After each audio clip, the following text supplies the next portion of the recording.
So, isa sa hindi okay dito sa Tamaraw o yung Hilux Champ, ayan, walang insulation. So, yung firewall niya, lata lang. Ayan, kitang-kita mo, wala man lang kahit anong insulation. Kaya tuloy, yung tunog ng makina, dinig na dinig, hanggang sa inside cabin, naririnig yung vibrations, yung tunog ng engine. Kaya yan yung mga may room for improvements. Tapos itong underhood, wala ring insulator. Labas din yung lata. Ayan yung paligid.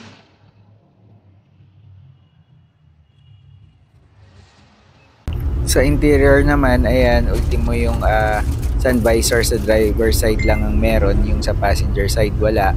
Tapos wala rin yung grab handle, pati yung pillar cover na yan, dinagdag lang natin kasi nakalitaw yung mga lata.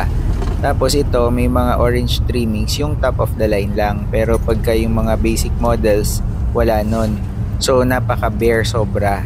And then yung gauge niya, yung speedometer, as in speed lang, walang RPM.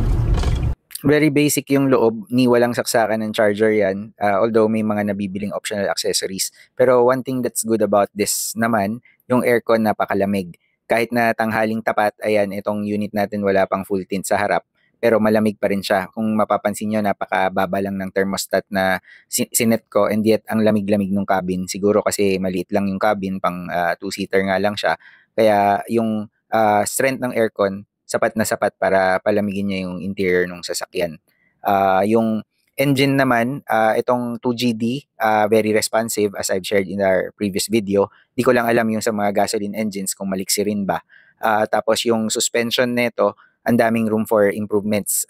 Medyo kailangan talaga ma-tune to ng mabuti para maging komportable. Otherwise, talagang utilitarian siya, pangkargahan. Pero syempre, hindi natin alam, most of the time yung mga bibili nito, hindi lang naman pangkarga ang purpose, kundi siguro pang gamit-gamit din. So, kailangan natin i-improve yung suspension kung gusto natin gawin yon. Initial na compute natin, lumalabas 7.46 kilometers siya per liter.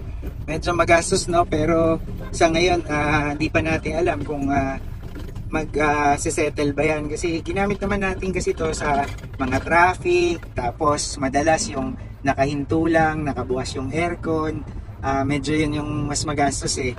Tapos ngayon nag-highway tayo, so basically ito yung mixed use na niya, both city and highway traffic. So try natin ulit mag-compute yung pure highway lang, tapos pure city lang, para ma-share namin sa inyo kung fuel efficient nga ba ito. Tapos pagkatapos natin makuha yung mga ganyang data while on stop, proceed na tayo dun sa pagbibuild natin, pag-upgrade na itong sasakyan na to. Siyempre, lalakihan natin yung gulong, babaguhin natin yung wheel sets, malamang kakaroon yun ng epekto sa fuel efficiency at sa mileage. Pero ganun talaga eh. Kasama yan sa buhay ng pagmamodify at pag-upgrade ng kotse. Yun lang, talagang gusto ko may benchmark lang tayo from stock, how fuel efficient it is. I'm sure yung nakuha ko kaninang numero medyo mababa yun, dahil nga syempre unang gamit, madalas talaga nakatambay lang tayo dito sa loob, ini-start, naka-idle, napainit lang yung makina, etc. etc. So medyo magastos pa, pero I'm sure magsisettle yan. Tsaka isa pa pala, medyo susubukan ko rin hatawin ng hatawin, naka-floor, nakadiin sagad sa silinyador, kaya syempre may epekto rin yun. So gagawa pa tayo ng mga ibang scenarios, yung medyo fuel efficient type of driving, tsaka yung mga normal conditions na hindi nag-aaksaya ng crudo, para makuha natin kung ano yung talagang mileage niya or yung fuel efficiency niya.